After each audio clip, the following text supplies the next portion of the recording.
Hi, I'm Jay Hewlett here on St. Pete Beach at the world famous Coconuts Comedy Club. And this is the place where a lot of comics got their start. Kevin James for one, Larry the Cable Guy, Eddie Brill from The Letterman Show. All have been through this club and ready to have a good time tonight with some other comics. I'm waiting for the talented Trish Keating to show up. But in the meantime, let's take a look at this.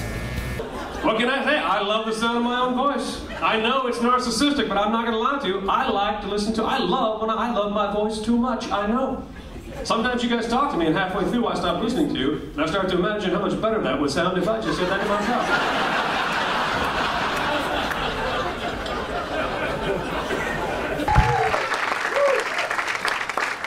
Y'all sound like y'all in a good mood? I'm going to try not to screw that up for you. I stopped at the CVS store around the corner on my way here. I wasn't completely out of my vehicle. A lady walked up to me and said, "You mind me asking, why are you parked in the expectant mother spot?" I said, "Oh, my mom said she's going to meet me here."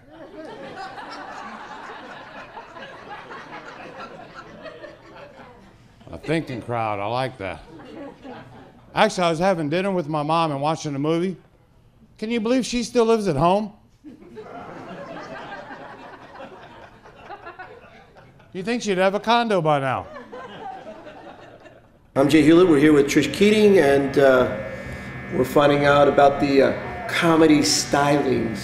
Comedy styling. of Trish Keating. Where did you get started? How did you get started in comedy? I got started when I was working at Second City in Chicago. I was in an improv troupe. We were working on a show, and I wrote a sketch about a stand-up dying during their HBO special, and my director thought I should be doing stand-up and literally forced me to do an open mic at Zany's down the street. Cool. Yeah. Zany's is an institution. It is, and it should be institutionalized. Yeah, it's a tiny club where dreams die. But no, I had a good time there. They were very nice to me. So. Cool. Yeah. And so how do you write your material then? Usually top of my head, talking to myself, listening to things, you know, on the television or on the radio. I do a lot of good work in my car. I'm hilarious in my car. Right. It's very clever. I mean, there's a very distinct persona. How would you describe that? My persona on stage is probably, you know, the fun bitch at the party that you want to hang out with all night. Cool. Yeah. You find that in real life too? No, I can be quite a wallflower sometimes at a party. I can be very shy. People don't know that. Don't tell anyone. Well, we're going to watch this shy wallflower right now on stage here at Coconuts. I don't know. I've tried online dating. Anyone here meet online? We have online daters? No? Millions on Match? None of you? I know you met at Hooters. No. Online dating, yeah, you know, you post the profile and other stuff. The whole idea terrified me, so I finally did it though, and the very first time I posted my profile, this is the response that I got. "Hey, I'm doing this as a dare for my frat. I'm 38. I gotta hook up with a chick online, get her to meet me in a public place and expose myself to her while the brothers watch. What do you think?" I know. I thought lots of things. I emailed him back, "You're a moron.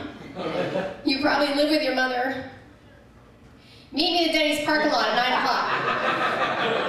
Hi, we're back. I'm Jay Hewlett. We're with Trish Keating, the very funny Trish Keating. And how would you describe your character or persona or point of view? I would describe her as like the sassy bitch at the party, but I've had friends tell me that I'm like the whore next door would be a charming way to put it. So where do you think this comes from? Your personal experience, or do you think you developed this on stage or part of your improv background? I think it's what I want to say in the moment that I don't think about in the moment.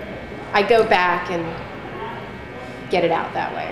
Do you ever find that you know, you can do things on stage you wouldn't normally even try in real life? Absolutely. Yeah. I would get in lots of trouble from my mother. Right. And it's a lot of fun taking on a character. I think that's why we do it. Yeah. So, because a lot of us are basically shy, and then we've come out of our shell, and now we're going to watch Trish come out of her shell on stage here at Coconuts. You guys are familiar with the commercials for eHarmony, right? And then they always tell you have to do that personality test, right? You know what they don't tell you is it takes you like 4 days to take that test. You do. It takes forever. You pretty much have to have at least a GED to pass that sucker. So it was really hard for me. And they ask you all kinds of questions, you know, like day 3, you start to get slap happy. You know nobody's being honest at this point, they're just clicking. You're like, no, I never get road rage. I go to church every Sunday. I get along wonderfully with my mother. And the whole point of eHarmony is to match you up with someone exactly like you. Who wants to date that train wreck? I mean, come on, even if you're a crackhead, you're not going to say you're a crackhead because they'll match you up with a crackhead. They'll come over and smoke your crack.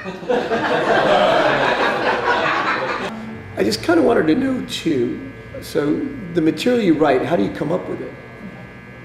Top of my head. Conversations with myself, usually in the car, answering things on television. I'm really good at that, but it really is just, I might be rehearsing my set at home and then more things come to me and I start writing them down. So. Do you ever find yourself writing on stage? Yes, I did it tonight with the Weight Watchers bit, actually. That was all new and top of my head stuff. Now you go right home and write that down, or have you already written it down? I'll write it down when I get home, but I kind of know it now that I did it. So have you ever found something that you've done on stage, but it's so strong, you know, you just remember it with, you know? Yes. Yeah, exactly. Yeah. Cool. Well, we've been with Trish Keating, and we hope to see more of her. I pulled a muscle in my back. When I got back, I actually had to go to my doctor. That's how miserable this was. And the doctor gave me something I like to call Percocet. Oh, you know Perky? Yeah, you got me, you Holden? I'll search your shit, I don't care. Down there. I love Percocet, if you don't know. If you don't know what it is, it's a very mild, muscle relaxant pain reliever. Yeah. Within about 2 minutes, you feel like you've been hit by a dart on Animal Planet. It's my favorite way to be. I was so out of it, I took like 4 of them, and I had this dream that Steve Irwin, the crocodile hunter, came back to life, walked to my living room, and started touching me inappropriately. Isn't she gorgeous? She's in her natural state.